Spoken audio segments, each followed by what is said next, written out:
Código del Derecho Canónico. El derecho canónico es una ciencia jurídica que conforma una rama dentro del derecho, cuya finalidad es estudiar y desarrollar la regulación jurídica de la Iglesia Católica. De esta forma, la Iglesia se convierte en una sociedad que está organizada de una forma jurídica. Cuenta con sus propios tribunales, abogados, jurisprudencia, dos códigos completamente articulados e incluso con principios generales del derecho.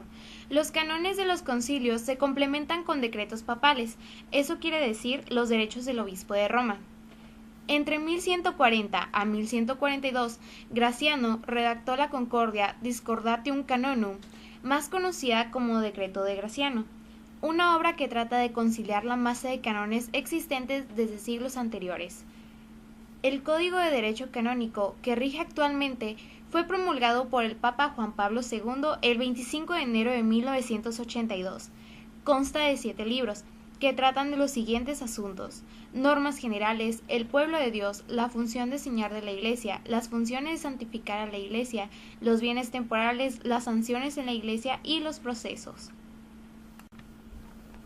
Derecho canónico primitivo. Se le llamó así a la doctrina establecida por los padres de la Iglesia, primeros filósofos y teólogos del cristianismo. Su labor, de los primeros doctores de la Iglesia, fue defender los dogmas del cristianismo contra el paganismo, la filosofía antigua y centrar los intereses en Dios. De la elaboración de la Patrista y de las decisiones de los concilios de la Iglesia nacería el derecho canónico primitivo. Los principales exponentes de este derecho son el Didache, doctrina de los 12 apóstoles, la Discalía apostólica, constituciones apostólicas, que componen el derecho divino.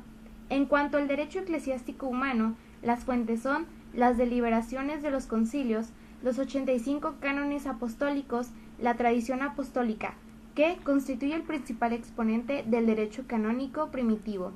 En esta época surgen dos tipos de normas jurídicas, los cánones y los decretos, que emanan de las liberaciones de los concilios, y las decretales o epístolas de los pontífices.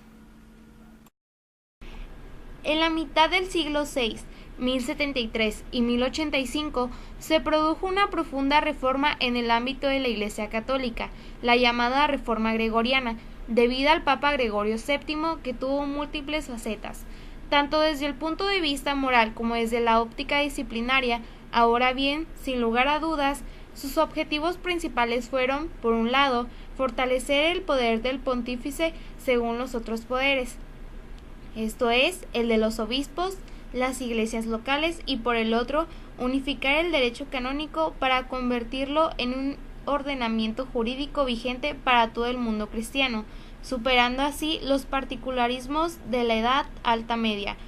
Para lograr este fin, se consideró al Papa como supremo legislador y a consecuencia de ello se revalorizaron las decretales emitidas por él, situándolas por encima de los cánones o decretos provenientes de los concilios de los obispos.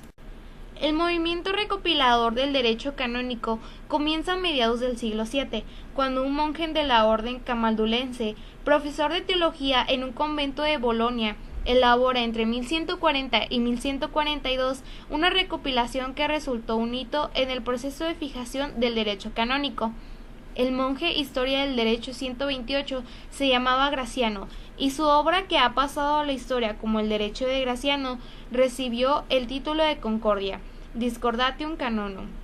Solo me resta añadir al respecto que la penetración del derecho común en Europa no fue pacífica. En efecto, esta penetración chocó con los derechos tradicionales de los países receptores y con el derecho real, entendido como algo proveniente directamente al rey. Así, se produjeron conflictos o luchas entre el derecho viejo, el tradicional de cada país, con el derecho nuevo, derecho canónico, y entre este último con el derecho real. Dicha lucha tuvo mayor o menor intensidad según el país de penetración. Actualmente, nuestro Código Canónico está en vigor, promulgado por la autoridad del Papa Juan Pablo II el 25 de enero de 1983.